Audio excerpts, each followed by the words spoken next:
سابق وزیر اعظم عمران خان کا 1 فروری کو دیا گیا اڈیالہ جیل سے قوم کے نام اہم پیغام۔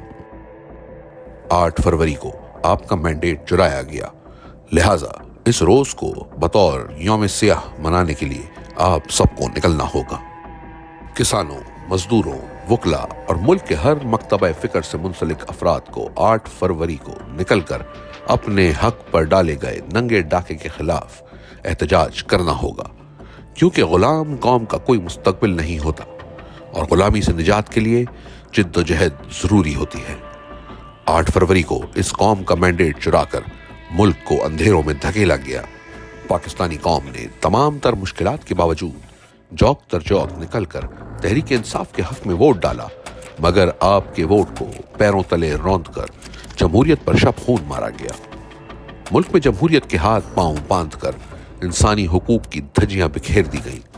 اوورسیز پاکستانی جمہوریت کی بحالی تک ترسیلات زر میں کمی لا کر اپنا احتجاج ریکارڈ کروائیں۔ جمہوریت بچانے کے لیے انصاف ناگزیر ہے۔ 9 مئی اور 26 نومبر کے واقعات پر جوڈیشل کمیشن کا ہمارا مطالبہ اسی لیے ہے تاکہ ان واقعات کے متاثر افراد اور خاندانوں کو انصاف مل سکے۔ انصاف دینے کے لیے اخلاقی جرات کا ہونا اہم ہے۔ جہاں اخلاقی قوت موجود ہوگی وہاں انصاف بھی ہوگا۔ ایک حقیقی لیڈر میں اخلاقی قوت موجود ہوتی ہے۔ جمہوریت کی بنیاد ہی اخلاقیات پر ہے۔ موجودہ حکومت اخلاقیات سے بالکل عاری ہے، کیونکہ انہوں نے اپنے ہینڈلرز کے ساتھ مل کر تاریخ کا سب سے بڑا ڈاکہ مار کر عوام کو ان کے نمائندگان چننے کے حق سے محروم کیا۔ اس ڈاکے کی پردہ پوشی کے لیے مسلسل جعلی اور نامکمل پارلیمان کے ذریعے قانون سازی کی جا رہی ہے تاکہ حق اور سچ سامنے نہ آئے اور ان کے جھوٹے اقتدار کو طول ملتا رہے۔ ملک میں آئین کی دھجیاں بکھیر دی گئی ہیں۔ آزادی اظہار رائے پر پابندی ہے۔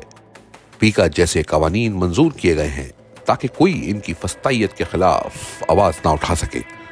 الیکٹرانک میڈیا کے بعد سوشل میڈیا پر پابندی لگا کر ملک کو اربوں کا نقصان پہنچایا جا رہا ہے۔ 26ویں آئینی ترمیم کے ذریعے عدلیہ کے پر کاٹ دیے گئے ہیں، ججز پر دباؤ ڈالا گیا اور انسانی حقوق کی بدترین پامالی کی جا رہی ہے۔ پرامن سیاسی کارکنان کے ساتھ جانوروں جیسا سلوک کیا جا رہا ہے۔ خفیہ اداروں کا اصل کام سرحدوں کا تحفظ اور دہشت گردی سے بچاؤ ہے۔ اگر وہ پولیٹیکل انجینئرنگ اور تحریک انصاف کو توڑنے میں ہی لگے رہیں گے تو سرحدوں کا تحفظ کون کرے گا؟ بلوچستان میں دہشت گردی پنپ رہی ہے اور وہاں کے مسئلے کا کوئی سیاسی حل نہیں نکال رہا۔ بلوچستان سمیت ملک بھر میں جب تک عوامی اعتماد پر مشتمل حکومت نہیں لائی جائے گی، استحکام ممکن نہیں ہے۔